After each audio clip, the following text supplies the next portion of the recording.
ছোট বন্ধুরা, ছুটি ক্লাসিক্স বিভাগে আমাদের আজকের গল্প উপেন্দ্র কিশোর রায়চৌধুরীর লেখা গুপি গাইন বাঘা বাইন গল্পের তৃতীয় তথা শেষ পর্ব। আগের পর্বে আমরা শুনেছি গুপি আর বাঘার গান বাজনার গুতোয় তাদের গ্রামের সবাই মিলে তাদের গ্রাম ছাড়া করে। গ্রামে গ্রামে ঘুরে আর তাড়া খেয়ে অবশেষে তারা এক জঙ্গলে আশ্রয় নেয়।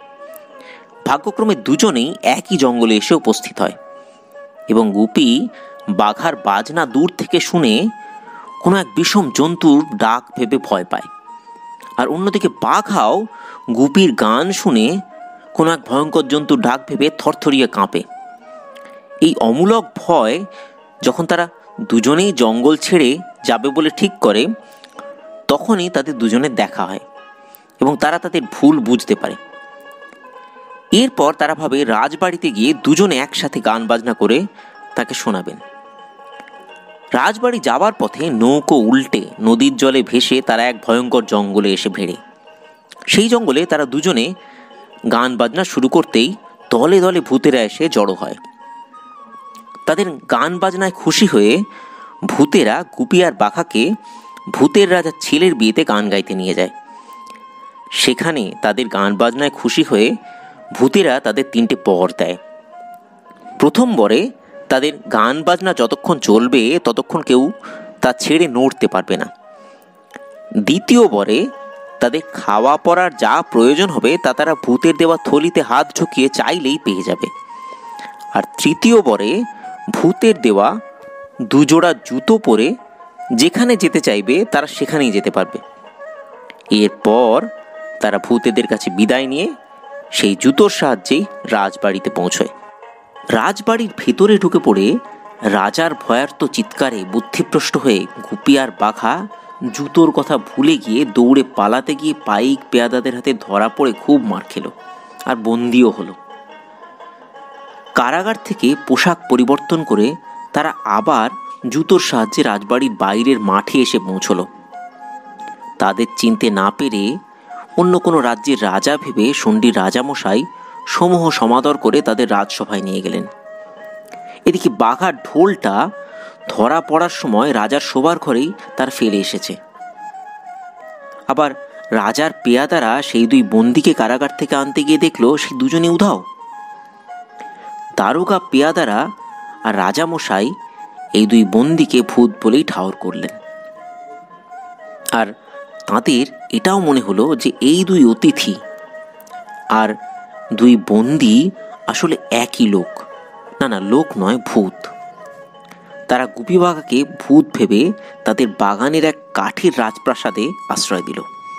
নৈশভোজের পর যখন গুপি বাঘা ঘুমোবার তোড়জোড় করছে, তখন দারোগা মশাইয়ের তত্ত্বাবধানে সেই কাঠের বাড়িতে রাজার লোকজন আগুন ধরিয়ে দিল। এদিকে আগুন লাগিয়ে যখন দারোগা মশাই আর তার লোকজন পালাবে বলে ভেবেছে, তখনই গুপি আর বাঘা গান বাজনা শুরু করলো। তারা তো আর আগুনের কথা জানতো না। সেই গানের ফলে দারোগা মশাই আর তার লোকজন নড়তে চড়তে পারল না আর আগুনে পুড়ে মারা গেল।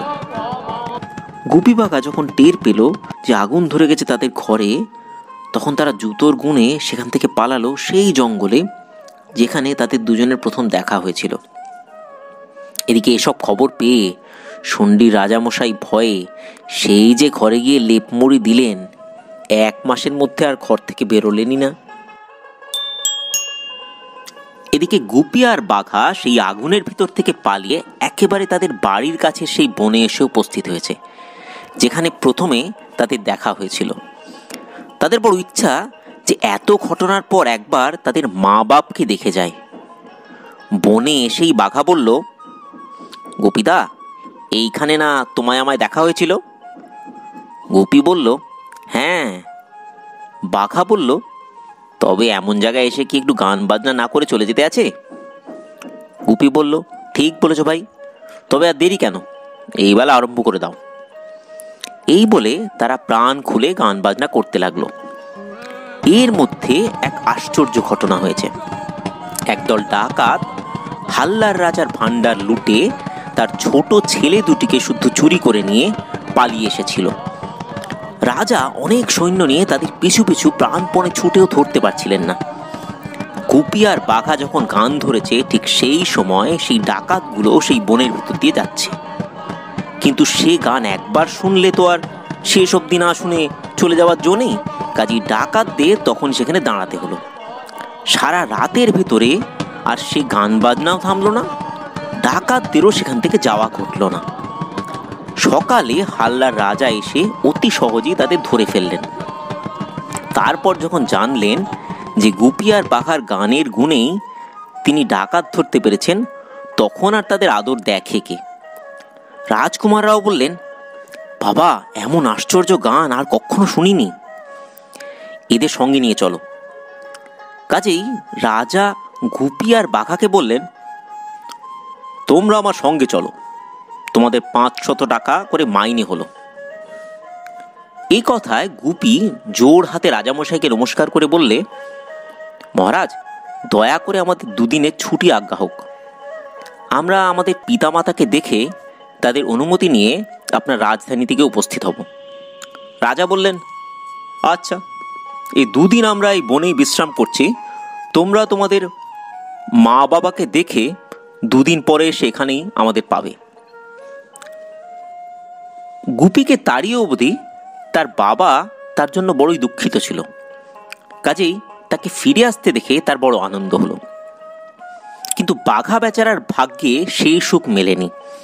তার মা বাপ এর কয়েকদিন আগেই মারা গিয়েছিল। গ্রামের লোকেরা তাকে ঢোল মাথায় করে আসতে দেখেই, ওই রে, সেই বাঘা বেটা আবার আমাদের হাড় জ্বালাতে এসেছে, মার বেটাকে মার। বাঘা বিনয় করে বললে, আমি খালি মা বাবাকে দেখতে এসেছি, 2 দিন থেকে চলে যাব, বাজাবোটা যাব না। সেই কথা কে শোনে? তারা দাঁত খিচিয়ে তার মা বাপের মৃত্যুর কথা বলে এই বড় লাঠি নিয়ে তাকে মারতে এলো। সে প্রাণপণে ছুটে পালাতে পালাতে ইট মেরে তার পা ভেঙে মাথা ফাটিয়ে রক্তারক্তি করে দিলে। গুপি তাদের ঘরের দাওয়ায় বসে তার বাপের সঙ্গে কথা বলছিল। এমন সময় সে দেখলে যে বাঘা পাগলের মতো হয়ে খোঁড়াতে খোঁড়াতে ছুটে আসছে। তার কাপড় ছিঁড়ে ফালি ফালি হয়ে রক্তে লাল হয়ে গেছে। এমনই সে তাড়াতাড়ি বাঘার কাছে ছুটে গিয়ে জিজ্ঞাসা করলো, কি হয়েছে? তোমার এই দশা কে করলে? গুপিকে দেখেই বাঘা একগাল হেসে ফেলেছে। তারপর সে হাঁপাতে হাঁপাতে বললে, দাদা, বড্ড বেঁচে এসেছি, মুখ্যগুলো আরেকটু হলে আমার ঢোলটি ভেঙে দিয়েছিল।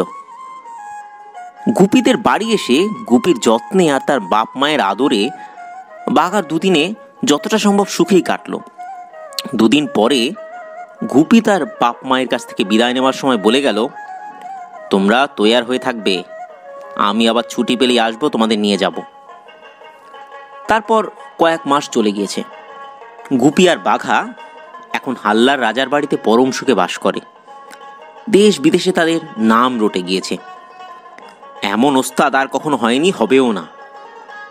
রাজামশাই তাদের ভারী ভালোবাসেন। তাদের গান না শুনে একদিনও থাকতে পারেন না। নিজের সুখ দুঃখের কথা সব গুপির কাছে এসে বলেন। একদিন গুপি দেখল রাজামশাইয়ের মুখখানি বড়ই মলিন। তিনি ক্রমাগত যেন কি ভাবছেন, যেন তার কোনো বিপদ হয়েছে। শেষে একবার তিনি গুপিকে বললেন, গুপি, বড় মুশকিলে পড়েছি, কি হবে জানি না। শুন্ডির রাজা আমার রাজ্য কেড়ে নিতে আসছে। শুন্ডির রাজা হচ্ছেন সেই যিনি গুপি আর বাঘাকে পুড়িয়ে মারতে চেয়েছিলেন। আর নাম শুনেই গুপির মনে একটা চমৎকার মতলব এলো। সে তখন রাজামশাইকে বললে, মহারাজ, এর জন্য চিন্তা করবেন না, আপনার এই চাকরকে হুকুম দিন, আমি এ থেকে হাসির কাণ্ড করে দেব। রাজা হেসে বললেন, গুপি, তুমি গাইয়ে বাজিয়ে মানুষ, যুদ্ধের ধারও ধারণা, তার কিছু বোঝো না। শুন্ডির রাজার বড় ভারী ফৌজ, আমি কি তার কিছু করতে পারি?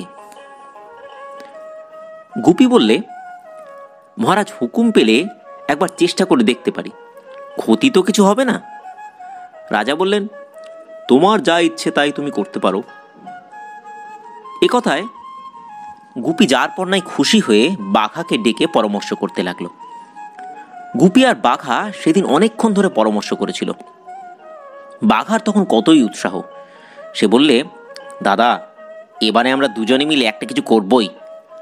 আমার শুধু এক কথা একটু ভয় হচ্ছে, হঠাৎ যদি প্রাণ নিয়ে পালাবার দরকার হয় তবে আমি জুতোর কথা ভুলে গিয়ে সাধারণ লোকের মতো কষে ছুট দিতে যাব আর মার খেয়ে সারা হব।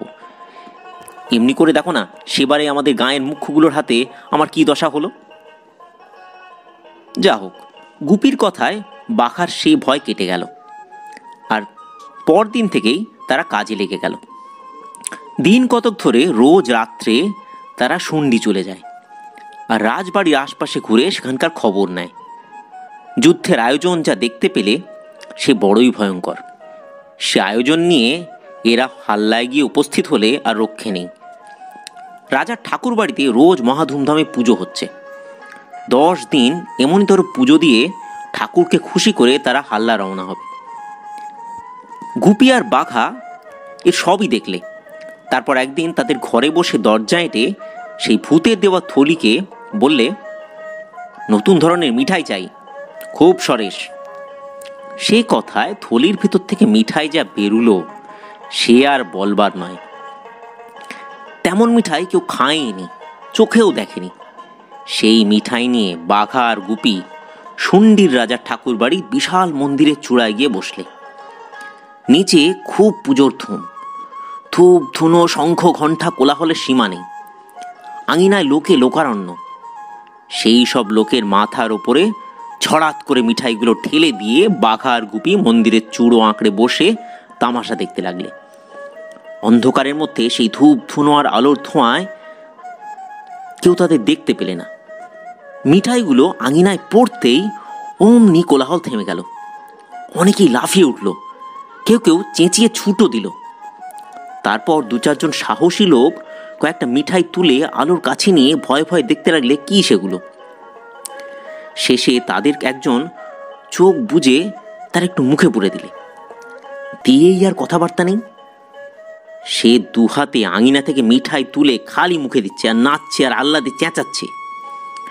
তখন সেই আঙিনা শুদ্ধ লোক মিঠাই খাবার জন্য পাগলের মতো কাড়াকাড়ি আর কিচিরমিচি করতে লাগলে। এদিকে কয়েকজন ছুটে এসে রাজামশাইকে বললে, মহারাজ, ঠাকুর আজ পুজোয় তুষ্ট হয়ে স্বর্গ থেকে প্রসাদ পাঠিয়েছেন। সে যে কি অপূর্ব প্রসাদ সে কথা আমরা বলতে পারছি না। সেই কথা শুনবা মাত্রই মহারাজ প্রাণপণে কাছা গুঁজতে গুঁজতে ঊর্ধ্বশ্বাসে ঠাকুর বাড়িতে উপস্থিত হলেন। কিন্তু হায়, ততক্ষণে সব প্রসাদ শেষ হয়ে গিয়েছে। সমস্ত উঠোন ঝাঁট দিয়েও রাজামশাইয়ের জন্য একটু প্রসাদের গুঁড়ো পাওয়া গেল না। তখন তিনি ভারী চটে গিয়ে বললেন, তোমাদের কি অন্যায়! পুজো করি আমি আর প্রসাদ খেয়ে শেষ করো তোমরা।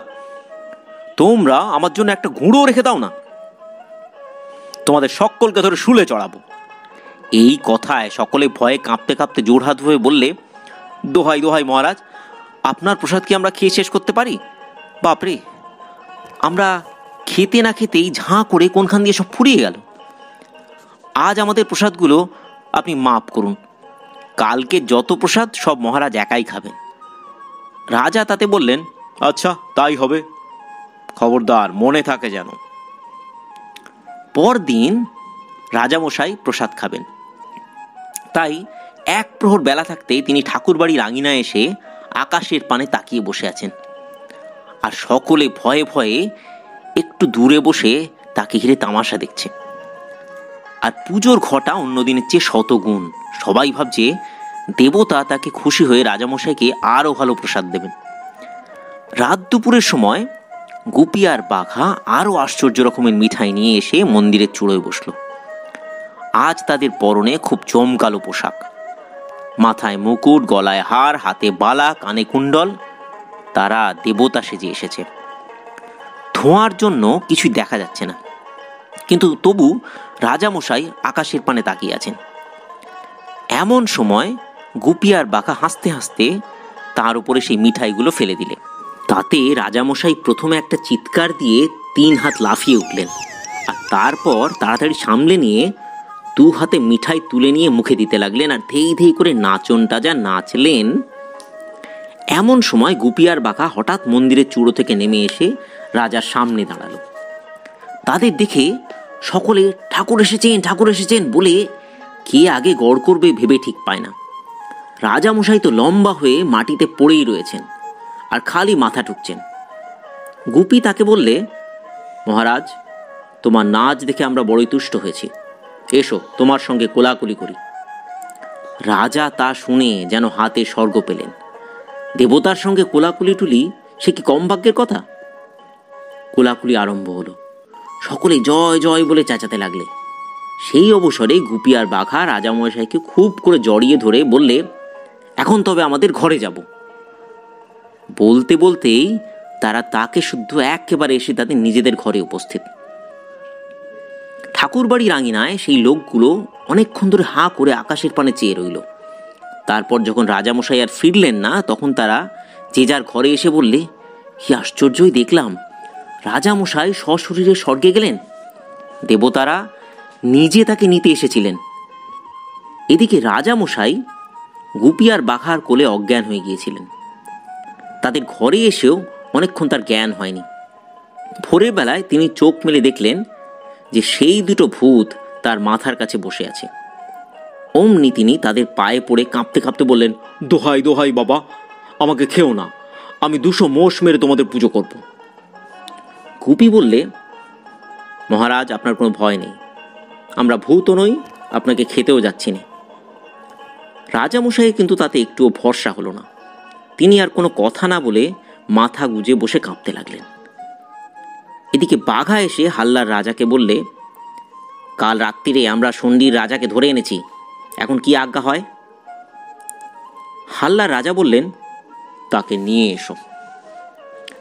দুই রাজায় যখন দেখা হলো, তখন সন্ডির রাজা বুঝতে পারলেন যে তাকে ধরে আনা হয়েছে। হাল্লা জয় করা তো তার ভাগ্যে ঘটলই না, এখন প্রাণটিও যাবে। কিন্তু হাল্লার রাজা তাকে প্রাণে না মেরে শুধু তার রাজ্যটিই কেড়ে নিলেন। তারপর তিনি গুপি আর বাঘাকে বললেন, তোমরাই আমাকে বাঁচিয়েছ, নইলে হয়তো আমার রাজ্যও যেত, প্রাণও যেত। আমি আর তোমাদের কি উপকার করতে পারি বলো? সন্ডি রাজ্যের অর্ধেক আর আমার 2টি কন্যা তোমাদের দুজনকে দান করলাম। তখন খুবই একটা ধুমধাম হলো। গুপি আর বাঘা হাল্লার রাজা জামাই হয়ে আর সন্ডির অর্ধেক রাজ্য পেয়ে পরম আনন্দে সঙ্গীতের চর্চা করতে লাগলে। গুপির মা বাপের মান্য আর সুখ তখন দেখে কে। ধিন তাধিনা তাধিন ধিন গাইছে গুপি রাত্রি দিন, রেগা মাপা পানি নিশা সুরে তালে গাইছে খাসা। লাগলো বলে যুদ্ধ এবার সন্ডি আর হাল্লায়, হাল্লা ভাবে রাজ্য গেল সন্ডির পাল্লায়। গুপি বাঘা হাজির হলো দেবদূতের বেশে, যুদ্ধের চাল হলো বানচাল শুধুই সন্দেশে। গুপি বাঘার কীর্তি কলা প্রটল দেশে দেশে, শুদ্ধ মনে মুক্ত গানে ফিরল শান্তি শেষে। বন্ধুরা, তোমাদের ভালো লাগলো তো? বন্ধুরা, আমাদের এই উপস্থাপনা ভালো লাগলে অবশ্যই সাবস্ক্রাইব বাটনে ক্লিক করো আর বেল আইকন প্রেস করো।